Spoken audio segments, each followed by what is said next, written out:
Buenas noches, bienvenidos a este tiempo de estudio bíblico. Comenzamos esta nueva temporada hoy martes y durante los siguientes 5 martes vamos a estar en un libro de profecía del Antiguo Testamento.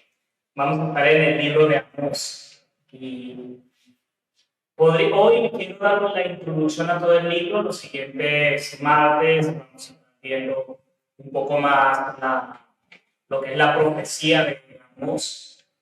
Pero hoy quiero hacer el repaso de este libro que es un libro que se caracteriza por hablar del juicio de Dios. Es uno de los libros que más habla, seguido del libro de Isaías, sobre el juicio y la justicia de Dios. Pero antes de entrar en el libro, me gustaría hacer un repaso general de lo que es la profecía como literatura. Por una razón sencilla, uno de los objetivos que hemos pensado para este tiempo de estudio bíblico ha sido siempre profundizar y desarrollar las habilidades necesarias para hacer una buena lectura de la Biblia, una lectura inteligente, reflexiva y no solamente una acumulación de datos bíblicos. Entonces, para eso es importante que reconozcamos siempre con qué tipo de literatura estamos trabajando. Hemos hablado que uno puede pensar que en la Biblia la literatura puede ser narrativa, profética, sabiduría y epistolar. Esas 4 categorías generales, grosso modo podemos decir que esas son las categorías de la Biblia. Y aquí estamos con la literatura profética. Entonces quiero que pensemos en algunas cosas. Amós, su libro profético. ¿Recuerda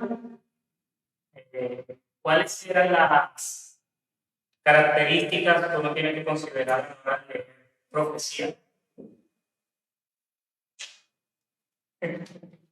Habían 3 características fundamentales, principales. La primera es simbolismo. Simbolismo.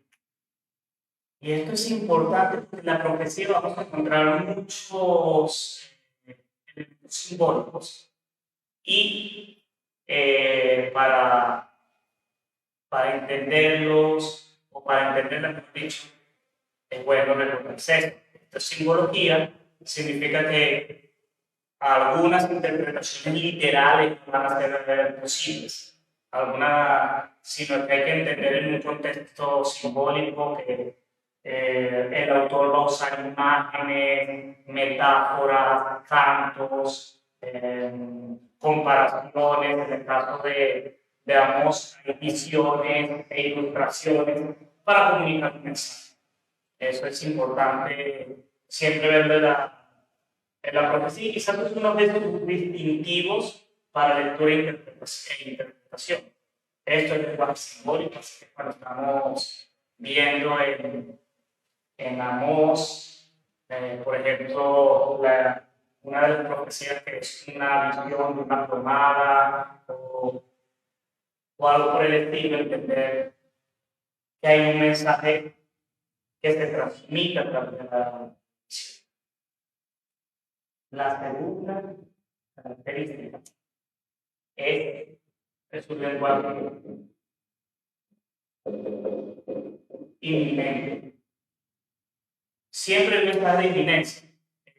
Otra de las características de la profecía es: arrepiéntete ya, va a venir el juicio de Dios, esto es lo que va a pasar. Siempre tiene ese mensaje de inminencia que es muy paralelo al mensaje del Evangelio. Arrepiéntete o perecerás, acepta a Jesucristo, busca a Dios en este momento, cree en la salva. La profecía siempre tiene ese mensaje inminente. Esto también es importante porque quizás uno de los errores que se comete al al hablar de profecía bíblica, es creer que profecía es adivinar el futuro. Lo han oído, ¿verdad? Que a veces llama profeta a alguien simplemente porque te va a decir lo que te va a pasar en el futuro y predecirte el futuro. Y la profecía no tiene mucho que ver con la adivinación, tiene más que ver con la proclamación del mensaje de Dios. Y ese mensaje siempre tiene este carácter inminente. Y la última característica que tiene la profecía, un único contexto predictivo. ¿A qué suena esto de único contexto? Que se espera que predecir algo. Ajá. Sí, tiene que ver con lo que se predice, con lo que se anuncia. Pero cuando hablo de un único contexto predictivo, y este quizás se ve mucho más fácil en profecías como Isaías, que son mucho más externos, que es más material. Y es que los profetas, por ejemplo, no distinguen entre primera y segunda venida de Cristo. A veces es como mostrando todo en un mismo plano, cuando la historia de la revelación nos muestra que Jesús viene 2 veces, se encarnó, estuvo en medio de nosotros, murió, resucitó y va a volver otra vez para establecer el juicio. A veces uno lee la profecía como que esto va a ser un solo acontecimiento, va a venir el Mesías y va a establecer el reino de justicia de una sola vez. A eso me refiero con un único contexto predictivo. Dicho de otra manera, todas las profecías, hay profetas que parece que la dijesen que ocurre en el mismo momento y otra vez no, van a pasar tiempo. Por ejemplo, uno piensa en Daniel, las profecías que ve Daniel de los bestias, parece que vienen una detrás de otra. Y algunas de las interpretaciones dicen que son diferentes reinos y diferentes reinos que se dieron con siglos de diferencia unos de otros. A eso me refiero con un único contexto predictivo, que el profeta no está pensando en una cronología ordenada de sus eventos, de los eventos de la revelación de Dios, sino en la certeza de esos hechos. O sea, Cristo viene, Dios va a establecer su reino, el profeta no está pensando si eso va a pasar hoy, mañana o dentro de 100 años. Pensando, por ejemplo, para que se cumpliese la profecía que da Amós sobre la, la llegada del Mesías, pasan casi 400 años, pasan casi 700, casi 800 años. Va a pasar un lado, esa, bueno, esta es la introducción a lo que es la literatura profética. Recordemos entonces, la profecía es simbólica, tiene un mensaje inminente y su único contexto es, y siempre presento un único contexto, y no es tan cronológica como nosotros lo vemos en realidad. Así que entre un evento profético y otro, cientos de años, pero para interpretar los testigos de uno de tres. Ahora sí, vamos a hablar de Amós, vamos al libro de Amós, capítulo 1. Y me gustaría que, así que si puedes leer, ver el verso 1 de Amós, Amós 1. Juicio contra las naciones vecinas. Las palabras de Amós, que fue uno de los pastores de profetizó acerca de Israel en días, rey de Judá, y en días de Jehová, hijo de Joás, años antes del Entonces, verso 1, quisiera que pensásemos un momento en qué cosas dice este verso 1 sobre Amós. ¿Qué cosas les llama la atención? Era pastor. ¿Era pastor? Ujú. ¿Era pastor? Sí. ¿Qué más? Se predicó algo 2 años antes de un terremoto que había vencido. Ese terremoto aparece mencionado en Zacarías, en el libro de Zacarías. Así que debe haber sido algo notable, algo eh, Marcó. sexto sentir que marcó la historia, por así decirlo. Bien. Las palabras de amor que fueron a los pastores.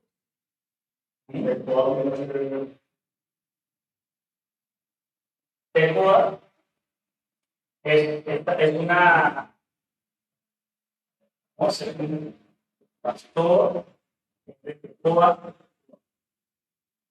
Tecoa es una aldea, aparece en el segundo libro de Samuel, capítulo 14, verso 2, en Jeremías 6:1.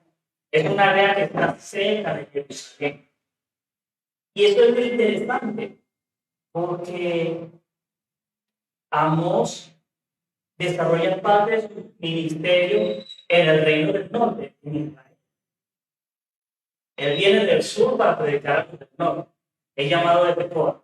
Si leen, si pueden buscar 2 Samuel 14:2 y Jeremías 6:1, van a ver referencias a Tecoa, que es una aldea cercana a Jerusalén.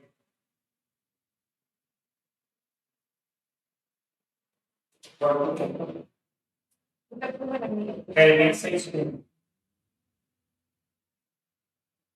No somos dos. 14:2.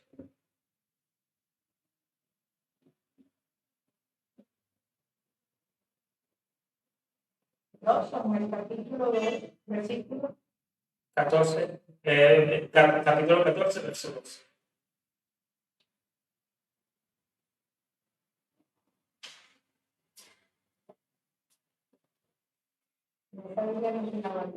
¿Ah?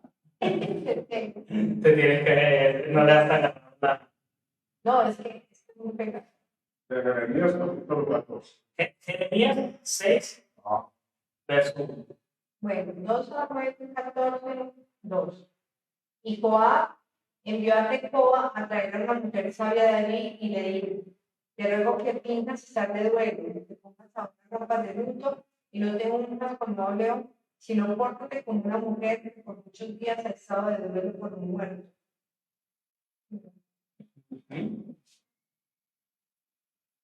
Y Jeremías 6:1.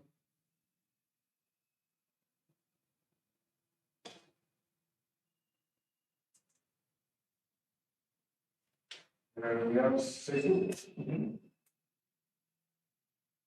Pues yo, porque Jerusalén y Judá, huir, hijos de Benjamín, del medio de Jerusalén, y proclamaron en Tecoa, y arrestaron señalaron uno sobre ti, porque el hombre se lo es tomado y que la natural. Así es. Así que este es Tecoa, es un lugar conocido. No parece que no es una villa insignificante, porque están citas. Y de allí viene Amós. Y vuelvo otra vez a la idea, Amós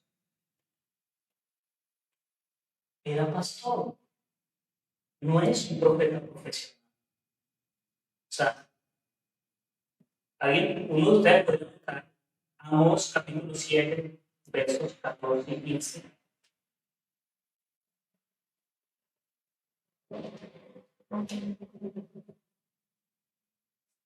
Entonces Amós le respondió a Amasías: yo no soy profeta, hijo de profeta, sino que soy borrego y cultivador de higuera. Pero el Señor me tomó cuando pastoreaba el rebaño y me dijo, profetiza mi pueblo Israel. Y eso me parece maravilloso. Si uno piensa en la profecía bíblica de los profetas, tienes a Isaías, que Isaías fue un profeta de carrera, era un hombre que estaba muy bien conectado. Uno lee en Isaías, y Isaías tiene acceso al rey, tiene acceso a los sacerdotes, así que probablemente Isaías sería lo que sería un profeta de corte, era parte de la élite, del gobernante, del mundo político de Jerusalén. Si uno ve a Jeremías, Jeremías es un sacerdote, hijo de sacerdote. También parece profeta de carrera. Lo mismo pasa con Ezequiel. Pero nos encontramos con Amós, y Amós es un pastor.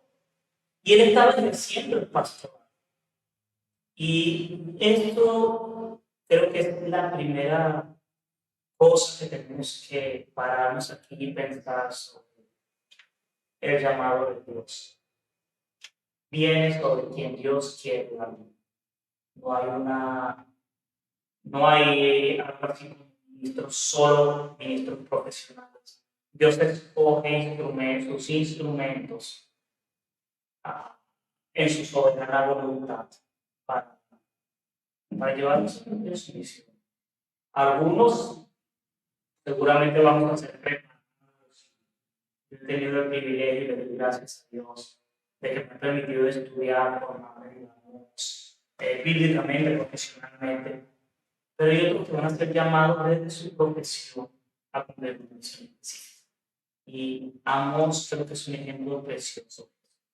Y el ministerio de Amós fue un tiempo, no fue un ministerio muy largo, así que yo pienso que si no lo mataron, si no lo mataron a Amós, probablemente volvió a su campo, volvió a su vida de profesional. Porque otra característica que tiene la profecía bíblica, y aquí aprovecho y hago un poco de información, de advertencia contra los falsos profetas que hay hoy. Los profetas bíblicos solo son profetas mientras tienen mensaje de Dios. O sea, la persona en sí no tenía autoridad, así como un título, es que yo soy profeta, entonces como soy profeta, todo el tiempo todo el mundo me tiene, como muchos profetas hoy que quieren que les den predicción cuando tienen la boca cerrada. Los profetas, bíblicamente, solo tienen autoridad mientras tienen un mensaje de Dios. Amós solo fue profeta y tuvo la autoridad divina mientras hablaba. Otro pastor de Tecoa. Y creo que eso es importante porque quizá una manera de verlo nosotros en la vida es mi autoridad pastoral radica en la medida en la que yo soy obediente, fiel y me dejo ser por Dios. Pero si yo dejo de hacer eso, ¿cómo perder mi investidura? De hecho, si yo dejo de ejercer el pastorado, yo fácilmente me considero, o me conviene más considerarme otro creyente más y un pastor. O sea, de hecho, a mí me cuesta llamar pastores aquellos que se proclaman pastores en tienen iglesia ni congregacional que están pastoreando. Es un poco extraño. Es un poco extraño para mí verlo así. Este es el caso de pastores. Pero el punto es, lo que sí nos enseña Moses, tú eres profeta en el vida de un mensaje de Dios para comunicar. Y puedes venir del lugar más pequeño, significativo. Y puedes ir al lugar más lejos y grande. Él fue y le predicó al rey de Israel y al rey del lugar. Le llevó el mensaje de Dios. Caminó mucho hasta Samaria y Betel para predicar. Y eso, entre otras cosas, Amós ejerce su ministerio aproximadamente en el 760.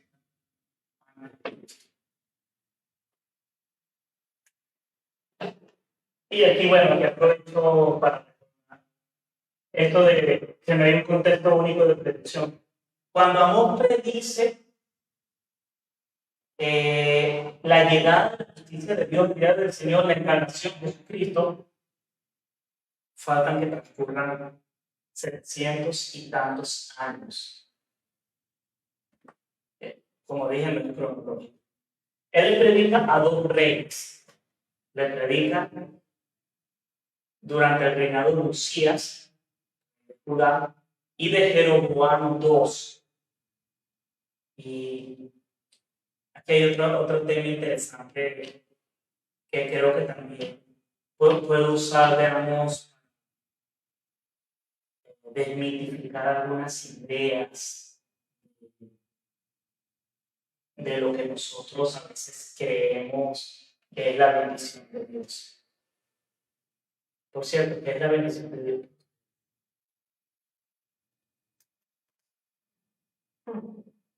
¿Qué es la bendición de Dios? La bendición de Dios. Sí. ¿Qué significa? ¿Cómo se describe a alguien bendecido? Contar con su presencia. Que da mensajes.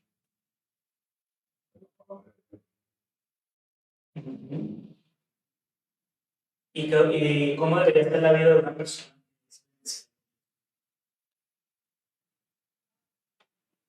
Espiritual. Debería ser plena, próspera,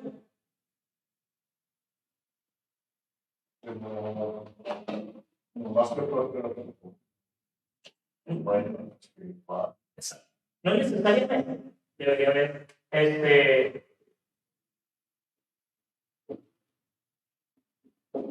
pongo Jeroboam 2 porque hay un primer rey Jeroboam en libros de Reyes, en el libro de Reyes, entonces para diferenciar. Este es Jeroboam 2 y Usías. Este es de Judá y este es de Israel.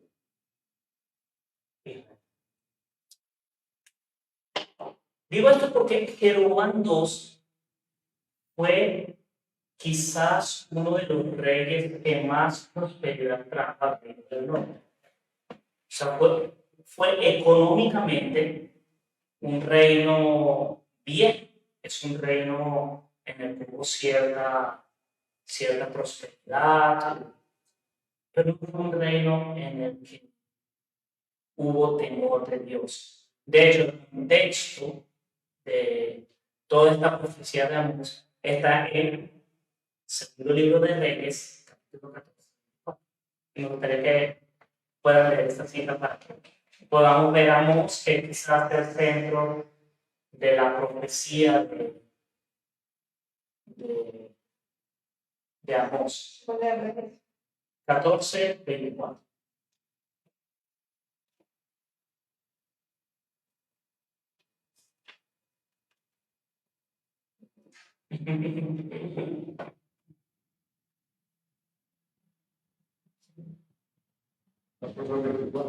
Sí, 14, 24. Los reyes, 14. Hizo lo malo ante los ojos del Señor. No se apartó de todos los pecados con que Jeroboam, hijo de Nabat, hizo pecar a Israel. Esto está hablando de Jeroboam, por eso Jeroboam es este que se menciona ahí, que hizo pecar a Israel, y se volvería en los libros de Reyes, ese va a ser como la antítesis de un buen rey. Así como en Reyes vamos a leer que cada vez que quieran hablar de un rey bueno van a decir David, y no fue como David y fue bueno como David, como su padre David, para decirlo que era un buen rey. En Reyes, para hablar de un mal rey. Ese es el reino de Jeroboam II. Es un hombre que hizo lo malo, que se apartó de Dios, es un hombre que promovió la idolatría, y por eso Dios, y aquí es donde uno empieza a ver la misericordia de Dios en la historia de la redención.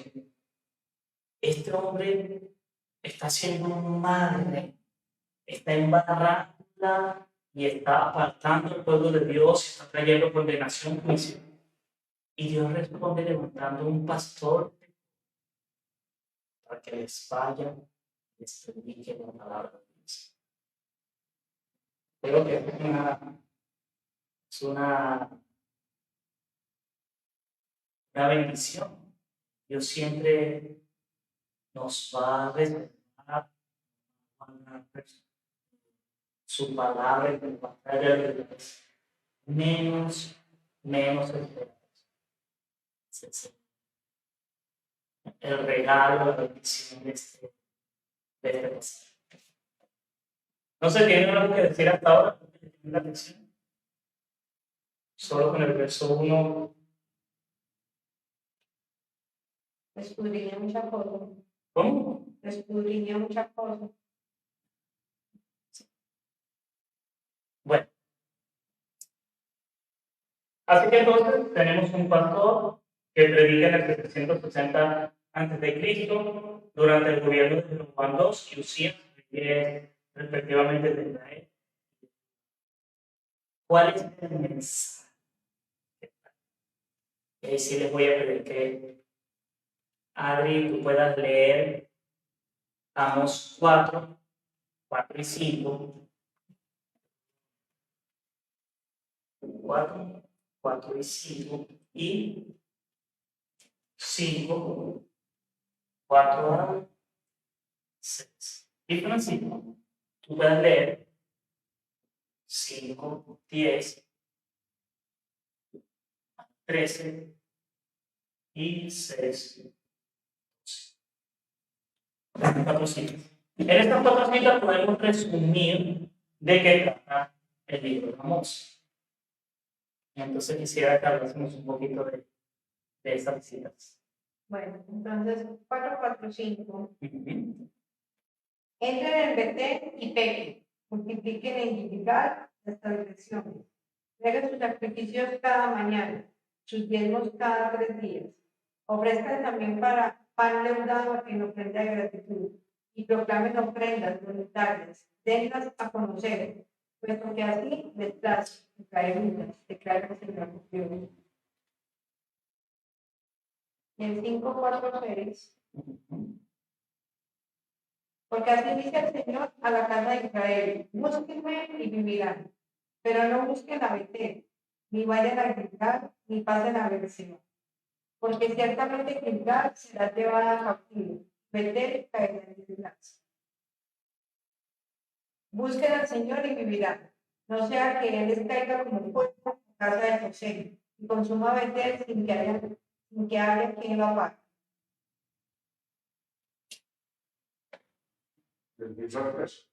Sí, pero vamos a hablar un poquito de esta primera, de estas dos partes de la profesión. ¿A qué le está apuntando con estos mensajes?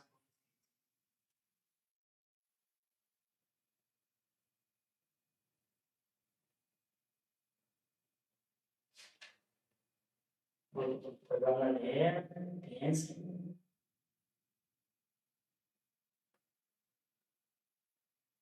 Entren en Betel y pequen. Esa parte de la que no entiendo. Entren en Betel y pequen. Luego, Multipliquen en Gilgal las transgresiones.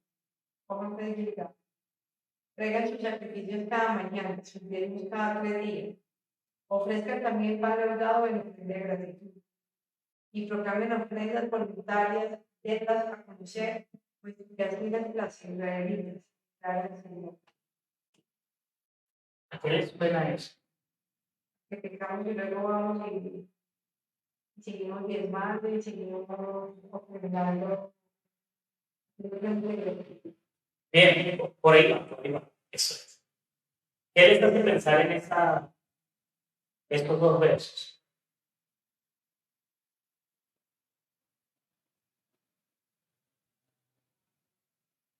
Queda como un libro de peligro. Sí, ahí. Pero sigan haciendo lo que ustedes quieran. parece que Dios le está molesto, así como cuando un padre le dice al hijo, sí. Sigue jugando ahí, cállate y rómpete la ropa, no sé, que se te rompa el juguete. Pero ¿qué de nuevo? Entren a Betel y pequen, multipliquen en Gilgal las transgresiones.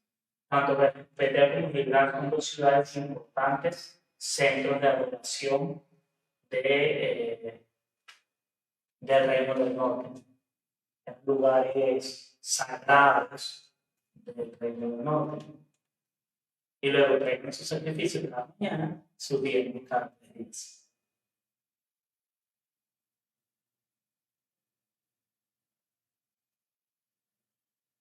¿Qué dice eso sobre?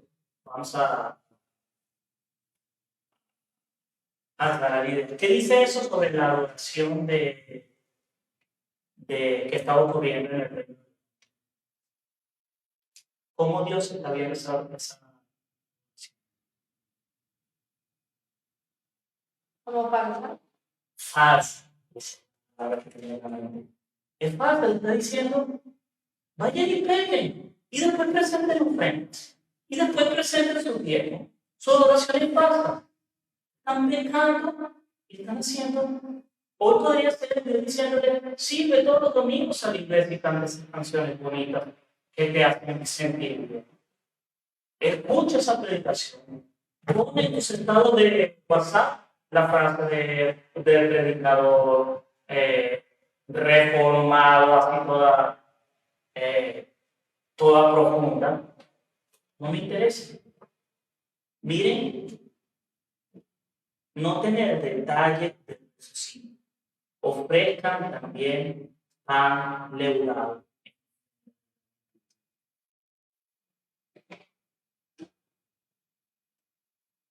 Proclamen ofrendas voluntarias de salud, puesto que si les place una manera por lo que se ha puesto como si les da la gana.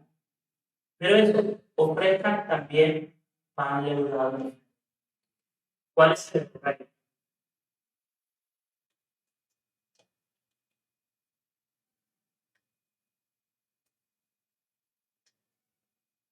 O sea, el hecho de ofrecer las cosas sin, solamente como por hacerlas, como cumplir.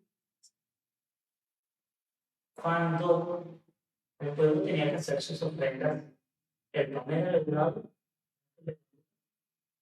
No tenía que ser sin levadura para que una forma de...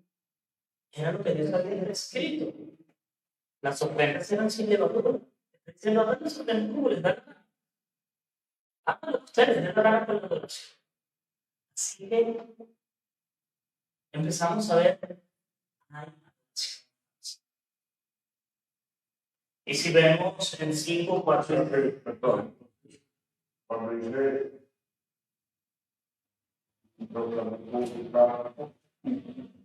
proclamar, publicar ofrendas voluntarias, así no se va a decir al Señor. Para que si no podía hacer ofrendas voluntarias. No, sino que lo estaban haciendo con el pan. con el plan leudado estaban haciendo escándalo de ofrendas y O sea, yo estoy dando, porque no lo estoy dando como el pan. exactamente, no le estoy dando como debería dar. O sea, hay una ofrenda falsa en la cama. Para lo que están haciendo, vayan y pequen de una vez. Están haciéndolo mal. Ustedes son una farsa. Esta es una adoración falsa. Primero que dice el 5, 4 y el 6. Pensemos en el mensaje que da específicamente. Porque así dice el Señor a la casa de Israel: busquen y vivirán. ¿Qué dice el verso 5? Ni vayan a gritar y pasen la gracia. Porque ciertamente en Gilgal se la llevan por su deber. Busquen al Señor y vivirán. O sea, que Él caiga como fuego, o casa de José, consume vuelven a vender sin que haya quien lo pague. Hay una palabra de juicio y otra vez la adoración de los lugares sagrados, lo que deben ser los centros de adoración de Israel, no sirve. Miren, ¿ustedes se imaginan que se levantó un profeta hoy y diga, busquen al Señor, pero no vayan a otro lado, porque yo voy a destruir el silencio? No, eso es una señal de una adoración falsa. Falsa adoración. Sí estaban cumpliendo seguramente las fiestas, sí seguramente tenían sacerdotes, sí seguramente el rey iba y hacía su pompa y dedicaban el tiempo. Pero el Señor dice, esto es falso. Esto no es real. El problema que va a atacar a Mos y donde vamos a ver cómo desarrolla su profecía diciendo, ustedes son falsos. Y eso para nosotros debe ser estos puntos en los que nosotros nos paramos y decimos, ¿cómo estoy adorando? ¿Cómo me estoy viendo, Señor? Dirá de nosotros cosas tan terribles como esas. Que está desechando a la adoración oficial de Israel. Y les está diciendo, busquen en otro lado, busquen, pero no busquen por ellos. ¿No les suena que Jesús una vez dijo algo parecido? Sí. Jesús llegó a decir, ¿ah? No sé qué hacer ahora en el plan. No sé. Pero sí. ¿Recuerdan una vez que Dios le dice a sus seguidores, no sean como los escribas y los fariseos, no sean como los maestros de la ley? Varias veces le quieren decir algo. Háganle caso a lo que dicen, pero no vivan como ellos. Le llega a decir así. Ellos conocen la ley, pero no la aplican. Y varios de los ataques que Jesús hace a los escribas y fariseos no es por su conocimiento de la ley, es por su aplicación de la ley. Porque también tenían una falsa adoración. Tenían una adoración de boca para afuera. Le dice sepulcros. ¿Cómo le digo sepulcros qué? Blanqueados. Son la manera de decir, muy bonitos por fuera, bonitos, pintaditos con florecitas y adentro es un cadáver, maldiciones. Es más o menos lo que está diciendo que Amos, lo que Dios está diciendo para nosotros. Ustedes son falsos. Así que lo primero que va a ver Amos es una profecía contra la falsa adoración. No. 5, 10 al 13 y 6, 12. ¿Qué nos dice? Que es la segunda cosa. Ellos aborrecieron al defensor en la puerta de la ciudad y al que hablaba. Por tanto, puesto que dejáis al pobre y recibís de él carga de trigo, que dedicasteis casas de piedra labrada, mas no plantasteis hermosas viñas, mas no beberéis el vino de él. Porque yo sé vuestras muchas rebeliones y de vuestros grandes pecados.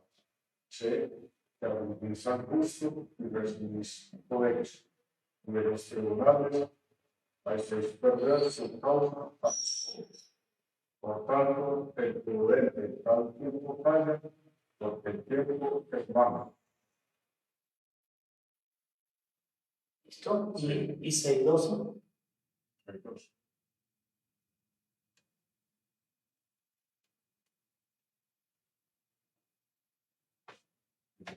Correrán los caballos con las peñas, agarrarán en ellas con bueyes, porque ha venido nosotros convertido el juicio en veneno y el fruto de justicia.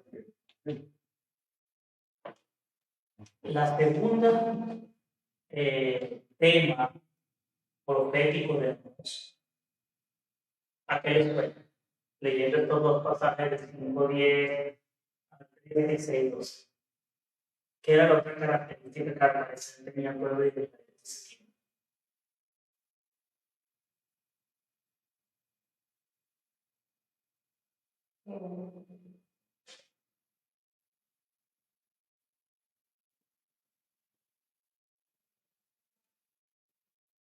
Como esa sujeción a las otras personas, como cuando dice, ellos son en la puerta de criar al que reprende y aborrece al que habla con integridad, ¿no? La persona honesta, la persona, o sea, como si ellos fueran, o sea, juzgados. Pero, ¿qué trata el juicio haciendo?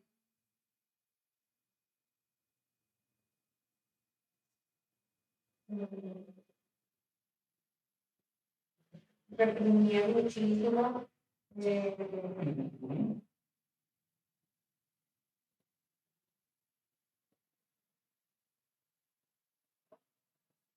Y sí, hacían como algo económico, pues, una presión económica sobre el pobre. ¿Y cómo se le llama eso? Justo. Afligir al justo. ¿Cuál es la? No sé cuál es la palabra exacta, pero es cuando uno se cree muy santo. Está muy relacionado con la falsa doctrina, obviamente. Pero, ¿cómo se dice, por ejemplo, a un gobierno que dice que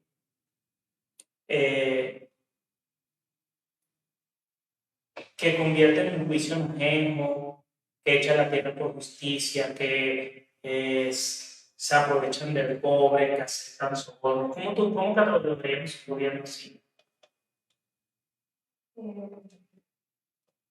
Corrupción. Corrupto. Exactamente. Es un gobierno corrupto. Obviamente, creo que cuando dice que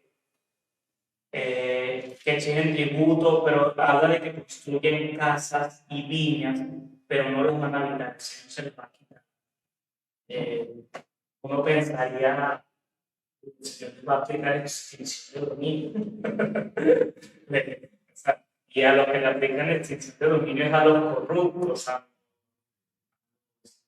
a los que se enriquecen ilícitamente, Se enriquece y más con los pobres. a costilla de los pobres. ¿Y cómo se le llama a este trato hacia los pobres? ¿Esto es un trato de qué tipo?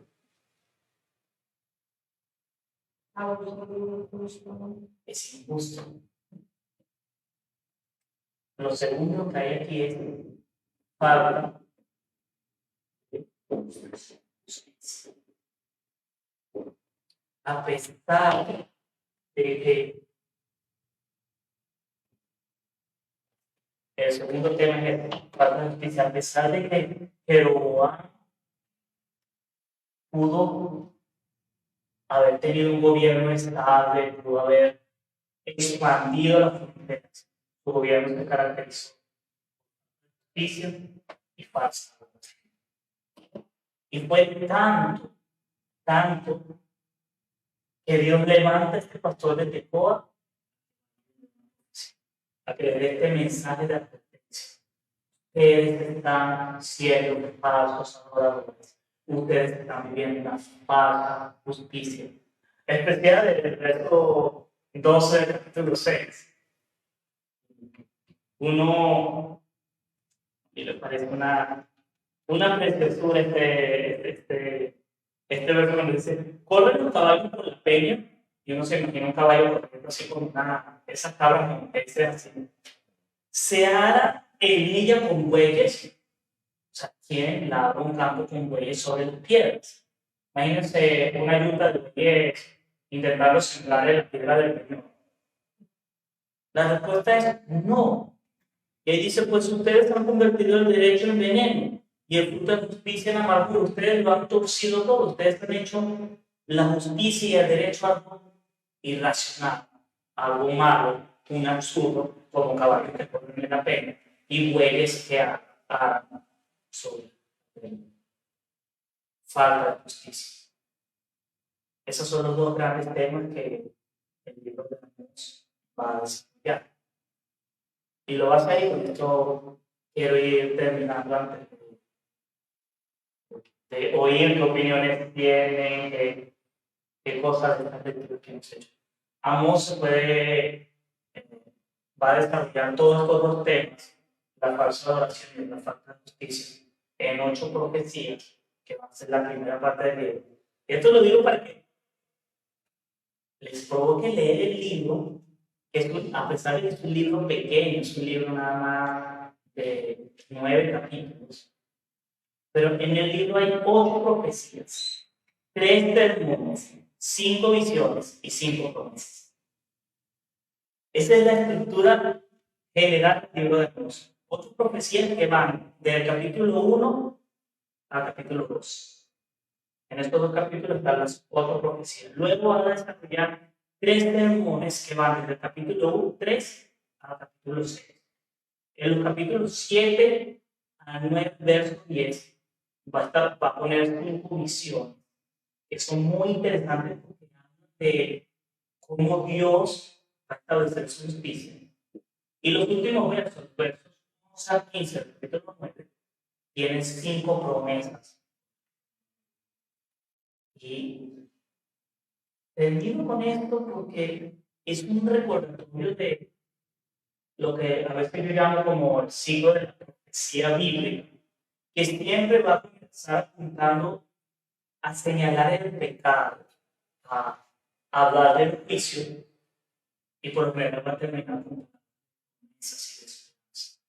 O sea, eso lo pueden ver en Isaías, en Jeremías, en Jonás, siempre termina con mensajes de promesa. Aun cuando la profecía pueda ser muy dura y devastadora, siempre va a haber un mensaje de promesa.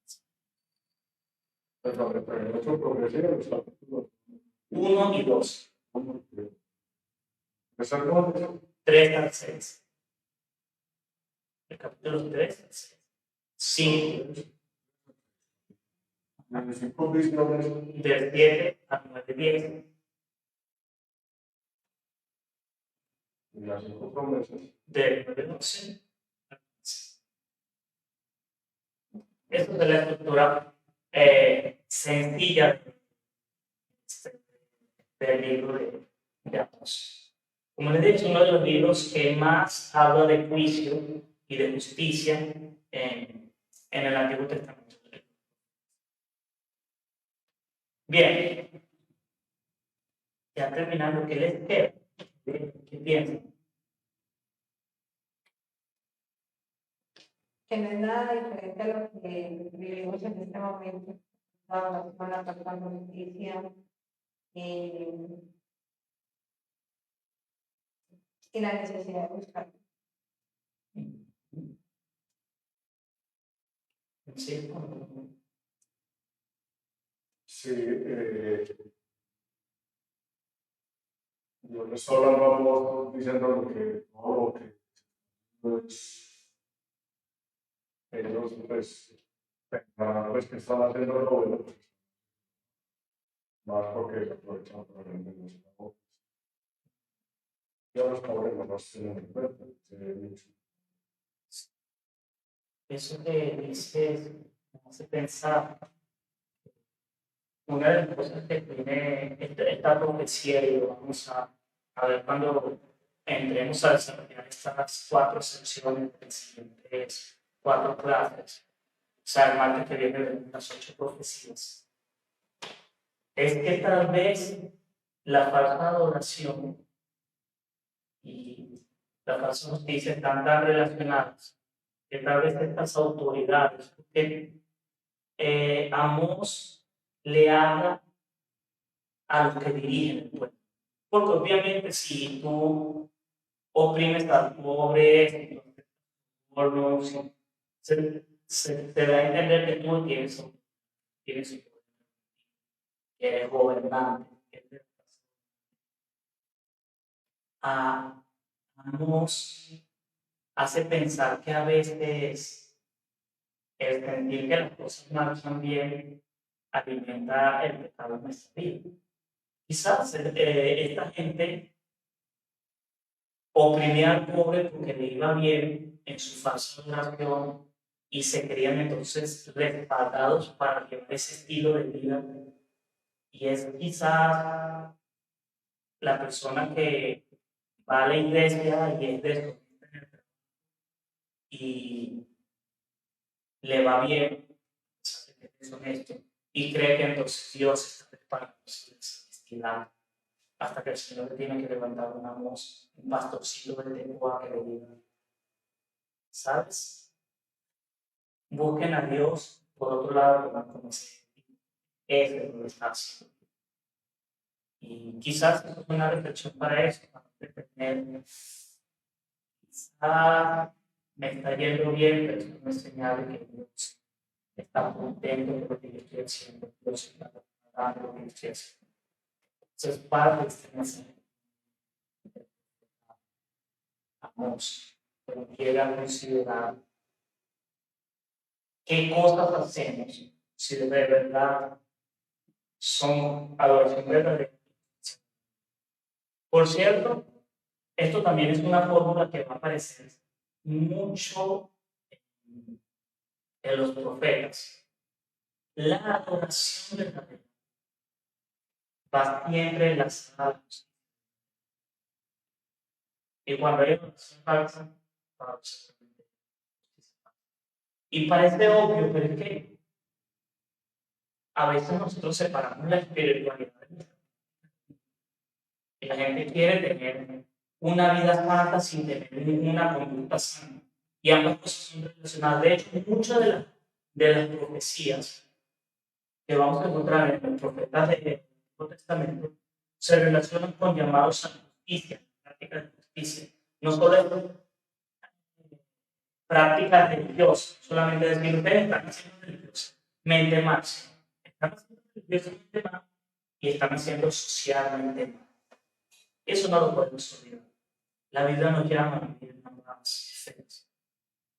Y esa es otra de quizás de la iglesia contemporánea, que hemos aprendido a separar la parte espiritual de la parte física. Que hay gente que sí se sabe todas las canciones y el mensaje de la Biblia, pero su vida de justicia social, su manera de comportarse y de tratar a otros, no refleja. Y aquí estas dos cosas van de la mano. Y bíblicamente siempre van de la mano.